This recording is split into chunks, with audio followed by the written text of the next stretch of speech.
दोस्तों, आप तमाम लोग जानते हैं कि इसराइल और फ़लस्तीन के बीच क्या कुछ हो रहा है। किस तरीके से गज़ा पट्टी में हमले हो रहे हैं।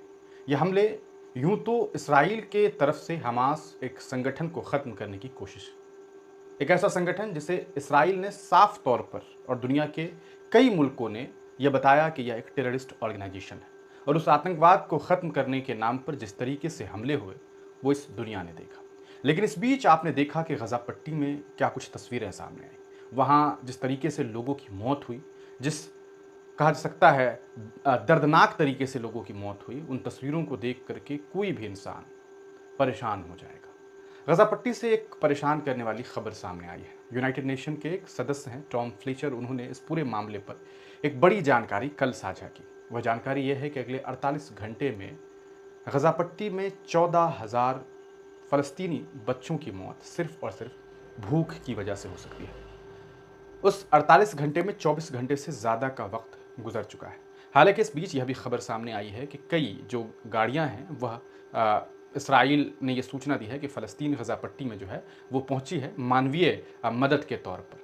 सवाल यह है कि आज जो कुछ हो रहा है, आखिरकार इस पर दुनिया क्या कर रही है। दुनिया के कई मजबूत ममालिक इस पूरे मामलात को देख रही है। एक तरफ जब इस भारत और पाकिस्तान के बीच जंग जैसी एक तस्वीर सामने आने लगी, हालांकि आप उसे एक जंग नहीं कह सकते, लेकिन जो कुछ हुआ उस पर आपने देखा कि किस तरीके से अमेरिका के राष्ट्रपति डोनाल्ड ट्रंप ने यह सूचना दी कि उन्होंने इस पूरे मामले पर भारत और पाकिस्तान के प्रमुख नेताओं से बातचीत की और एक अहम फैसला लिया और उस फैसले के तहत उन्होंने सीज फायर करवाया।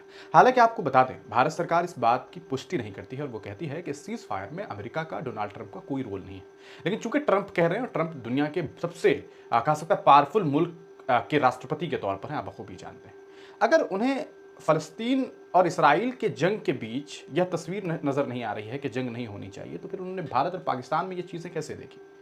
सवाल यह है कि आखिरकार भारत और पाकिस्तान के युद्ध को अगर इस नज़रिए से देखा गया कि युद्ध अच्छी चीज़ नहीं है, से नो टू वॉर, तो फिर जो कुछ फ़लस्तीन और इसराइल के बीच में हो रहा है उस पर उनकी नज़र क्यों नहीं है। लोग ये पूछ रहे हैं कि दुनिया में दर्जनों ममालिक हैं, 50 से ज़्यादा ऐसे मुल्क हैं जिनकी हुकूमत मुसलमानों के हाथ में है, तो फिर वो क्या कर रही है। आखिरकार ऐसा क्यों हो रहा है, ये सब कुछ सवालिया निशान है। आज जो कुछ हो रहा है, अगर मासूम बच्चे मर रहे हैं तो इसके लिए पूरी इंसानियत कहीं ना कहीं जिम्मेदार है और इसके लिए पूरी दुनिया जिम्मेदार है। ये सोचने वाली बात है कि आखिरकार ये सब कुछ क्यों हो रहा है। यूनाइटेड नेशन ने जो रिपोर्ट जारी किया है, उस रिपोर्ट ने वाकईतन लोगों के दिलों को झकझोर दिया है कि ऐसी परिस्थिति में आम लोग जो कहीं ना कहीं अपने अपने मुल्क में, अपने अपने घर में रह करके खा रहे हैं, पी रहे हैं, क्या उन्हें इस बात की पीड़ा नहीं है कि कहीं एक मुल्क में बच्चे भूख की वजह से मर रहे हैं। आपको इस पूरे मामले पर दुनिया के अलग अलग मुल्कों के स्टैंड के अलावा मुस्लिम ममालिकों के स्टैंड को लेकर के क्या कुछ आपके अंदर बातें समझ आ रही है, कमेंट सेक्शन में ज़रूर लिखिए।